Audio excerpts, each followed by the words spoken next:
नमस्कार, मैं हूं रंजीत झा और आप देख रहे हैं न्यूज पीआर। इस वक्त बड़ी जानकारी सामने आ रही है। रियल एस्टेट कंपनियों पर लगातार कार्रवाई कर रही रेरा पर ही अब डंडा चला है। रेरा को फटकार लगाई गई है। रेरा को फटकार किससे मिली है? वो है रियल एस्टेट एपीलेट ट्रिब्यूनल। जी हां, एक ऐसी संस्था, एक ऐसी अदालत जहां पर रेरा के शिकार हुए बिल्डर्स अपनी शिकायत कर सकते हैं, वहां जा सकते हैं कि आखिर रेरा अगर उनके साथ गलत कर रहा है तो वहां कार्रवाई की जा सकती है। तो ऐसे ही कुछ दो मामलों की सुनवाई करते हुए रेरा को ट्रिब्यूनल ने कहा, स्पष्ट संदेश और कड़ी फटकार लगाते हुए कहा कि आपका पहला काम होता है किसी भी प्रोजेक्ट को रजिस्टर करना, उसके बाद उस विषय से जुड़े किसी भी बिंदु पर, किसी भी मामले पर एक्शन लेना या कोई निर्णय लेना। लेकिन आप ऐसा करने में ही असफल रहते हैं। आपको मालूम होगा कि इन दिनों आपको भी खबरें मिल रही होगी, कई ऐसी रियल एस्टेट कंपनियों पर लगातार रेरा शिकंजा कस रही है। उसमें से कुछ कंपनियां ऐसी हैं जिन पर जो है फर्जीवाड़ा करने का आरोप लगता है, फ्रॉड होने का आरोप लगता है। तो कुछ कंपनियों को बस इस बिना पर दोषी मान लिया जा रहा है कि उनके प्रोजेक्ट का रजिस्ट्रेशन नहीं हुआ है।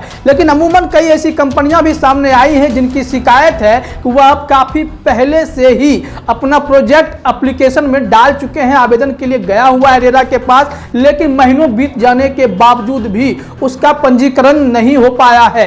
तो ऐसे में ट्रिब्यूनल ने रेरा को स्पष्ट निर्देश दिया है कि जो भी प्रोजेक्ट आपके पास हैं उस पर उचित दिशा निर्देश के साथ उस प्रोजेक्ट के रजिस्ट्रेशन पे काम करें, उसे आगे बढ़ाएं। उसके बाद आपका मामला जो है अगर कोई फंसता है तो फिर विवादों का निपटारा करें। उन्होंने कहा कि 60 दिनों के भीतर भी काम को निपटाना होता है, लेकिन रेरा ने कई ऐसे फाइलों पर कुंडली मार के बैठा हुआ है, तो जिसके कारण जो है कई सारी कंपनियों के प्रोजेक्ट फंसे रहते हैं और बाद में उन्हें नोटिस मिलता है, उनके बैंक खाते को फ्रीज कर दिया जाता है, कई बार एक्शन होता है। हालांकि कई दफे कंपनियां जालसाजी करती हैं, उसको पकड़ा भी जाता है। इसमें कई ऐसे रियल एस्टेट कंपनियों पर रेरा ने शिकंजा कसा है। लेकिन रेरा की मनमानी पर ट्रिब्यूनल ने जो फटकार लगाई है वह भी एक संदेश है कि कहीं न कहीं रेरा के कार्य प्रणाली पर भी, क्रियाकलाप पर भी बड़ा सवाल खड़ा होता है कि आखिर रेरा काम कैसे करती है। क्योंकि रेरा के पास जिम्मेदारी होती है कि वह ग्राहकों के हितों की रक्षा करे, लेकिन ग्राहकों के हितों की रक्षा करना तो अलग बात है, लेकिन वहां पर रियल एस्टेट कंपनियों के साथ उनके दुर्व्यवहार किए जाने की खबरें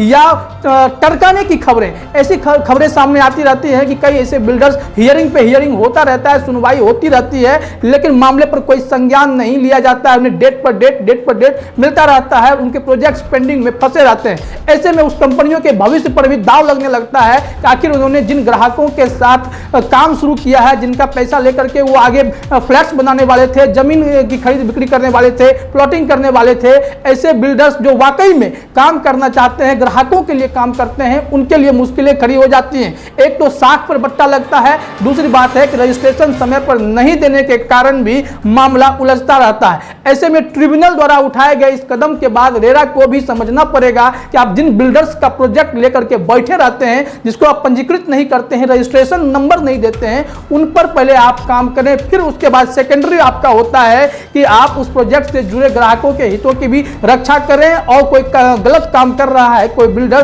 तो उस पर भी एक्शन लें। आपको बता दें कि इस ट्रिब्यूनल में जो पीठ है जिसने किस पे सुनवाई की है, मेरे पास जो जानकारी है उसके अनुसार अनु आनंद कंस्ट्रक्शन प्राइवेट लिमिटेड बनाम पंकज कुमार के मामले पर यह सुनवाई हो रही थी।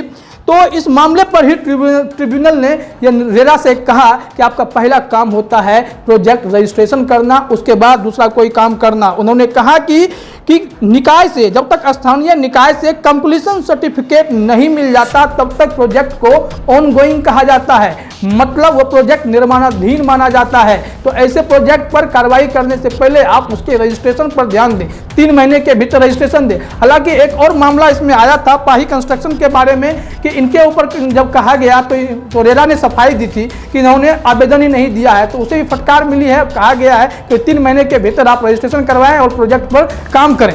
ऐसे में रेरा के कार्यप्रणाली पर सवाल उठना तो लाजमी है। जब ट्रिब्यूनल में रेरा पर फटकार लगती है, रेरा को फटकार लगाई जाती है, तो रेरा के भी काम का जो स्टाइल है उस पर सवाल खड़े होंगे ही, क्योंकि रियल एस्टेट कंपनियां बड़ी मुश्किल से खुद को खड़ी करती है, फिर अपना काम शुरू करती हैं और बीच मौके पर जाकर के रेरा का शिकंजा होता है। क्योंकि कई बार कारण यही दिया जाता है कि उनके प्रोजेक्ट का रजिस्ट्रेशन नहीं है, लेकिन कई ऐसी कंपनियां होती हैं जो रेरा के पास महीनों पहले अपना पंजीकरण के लिए आवेदन दे चुकी होती हैं, उस पर कोई कार्रवाई रेरा नहीं कर रहा होता है। तो इसलिए यह जरूरी है कि रेरा पहले अपने प्राथमिक उद्देश्य का पालन करे, जिस कारण बनी है, उसके बाद अपने सारे काम कर सकते हैं। ट्रिब्यूनल ने भी यही कहा है। इस ट्रिब्यूनल में आपको बता दें, जो खंडपीठ में लोग बैठे हुए थे, अपने चेयरमैन खुद थे justice Arun Kumar, judicial member Arvind Madhav और प्रशासक व तकनीकी सदस्य सुनील कुमार सिंह की बेंच ने रेरा को यह निर्देश भी जारी किया और कड़ी कड़ी फटकार भी लगाई है। ऐसे में अब रेरा पर जब एक्शन शुरू हुआ है तो हो सकता है आने वाले दिनों में रेरा